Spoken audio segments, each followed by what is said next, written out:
Star Wars 7x7 episode 2617. So there's been a bit of a story thing I've wanted to follow up on regarding the ending of the Bad Batch, and I finally had time to dig into it. So we're going to talk about Mount Tantiss, which is the facility that we see at the end of season 1. Punch it.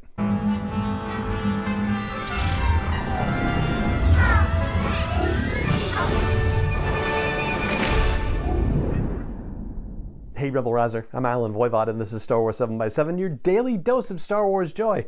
And thank you so much for joining me for it. So just to give you the quick refresher, if you recall at the end of season 1 of the Bad Batch, Nala Se, who's the chief medical scientist for the Kaminoans, is being brought to an Imperial facility, and it looks like there are people who are wearing the sort of cloning officer's uniform that Dr. Pershing was wearing, what we saw in The Mandalorian, and they're very happy to have her there. Well, it turns out that this is a place called Mount Tantiss, and that wasn't revealed in the episode, and even in an interview with the executive producers and showrunners of the Bad Batch, they didn't say anything about it, but it happened to be referenced in the concept art for the episode that was published as part of the episode guide. And there's a whole thing about the history of Mount Tantiss on IO9 that's really well done, and I'll link to that in the blog post for this show's episode and in the show notes as well.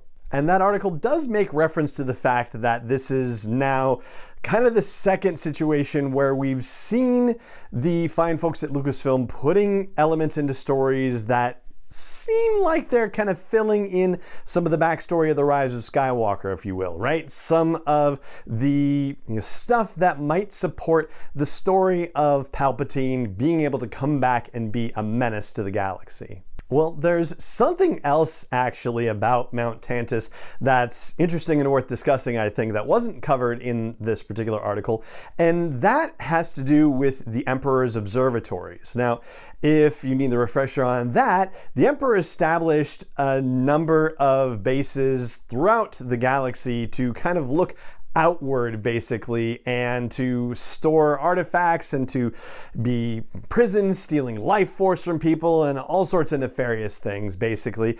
And I looked online and I could not verify this, but I swear I'm operating under the impression that there are 12 of them somewhere in the galaxy, and I know that they all have not been found, or at the very least, we have not been told of the existence of all of them. So far, we only know for sure about 2 of them. One of them was on Jakku, of course, and another one was on a planet called Pilio, and that was shown and mentioned and discovered in the story campaign for Star Wars Battlefront II. And that even tied into the movies as well. There's a little compassy thing that you see in Luke Skywalker's little hut in The Last Jedi, and that compassy thing is something that he found on Pilio, funnily enough. And it's possible that a third facility, a third observatory, has been revealed to us. It's the facility on the abandoned planetoid that Irka Quell and Karen Aiden find themselves on toward the end of Shadowfall. And whatever that building is, it is certainly a rather evil building, and there's a ship inside it that, as it's described, could certainly be of Naboo origin. And it's quite possible that in this new version of the canon, that Mount Tantiss could be a 4th location for an observatory. In Legends, in addition to having cloning facilities at Mount Tantiss, there was also a storehouse of the Emperor's buried deep within the mountain. There was a labyrinth, I guess, created for it to make sure that it stayed, well hidden and inaccessible, and contained things of unspeakable evil, according to Wikipedia. And in 24 ABY, again, this is in Legends, Luke Skywalker discovered a rather important book there. It's the Book of Sith.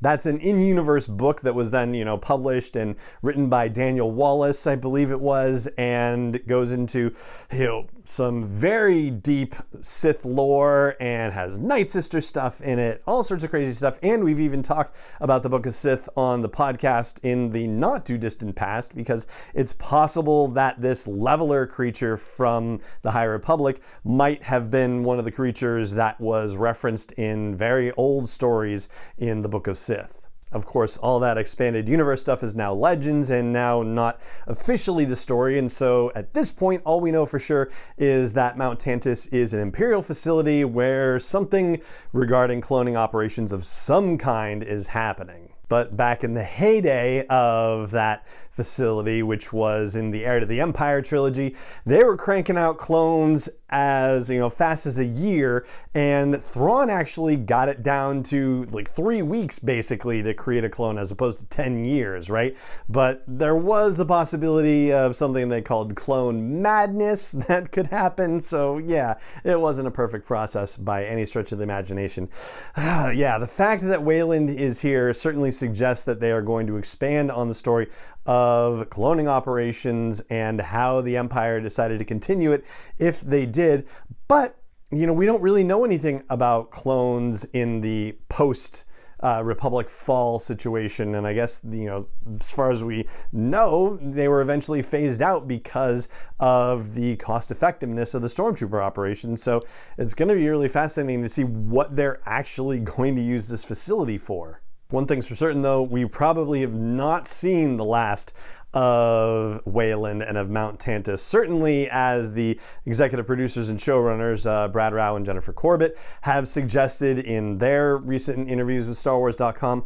But also consider this: if you look at the old Essential Atlas, right, the 2008 giant compendium of Star Wars maps with tons of information about the galaxy at large, and even charting that through time, well, it turns out that Wayland in the Essential Atlas is actually just a hop, skip, and a jump away from Mandalore. And since there's almost certainly going to be some kind of drama between Bo-Katan and the Mandalorian over the Darksaber thing in Season 3 of The Mandalorian, which could involve a trip to Mandalore for all we know, well, like I said, Wayland is certainly right nearby. So yeah, we probably have not seen the last of that planet yet on multiple storytelling fronts.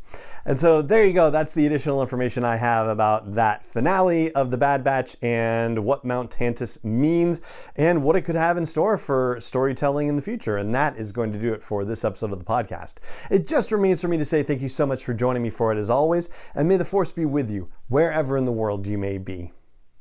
7x7 is not endorsed or sponsored yet by Lucasfilm Limited, Disney, or 20th Century Fox, and is intended for entertainment and information purposes only. Star Wars, the Star Wars logo, all names and pictures of Star Wars characters, vehicles, and any other Star Wars related items are registered trademarks and/or copyrights of Lucasfilm Limited, or their respective trademark and copyright holders. May the Force be with them. All original content is copyright 2021 by Star Wars 7x7. We hope you love it.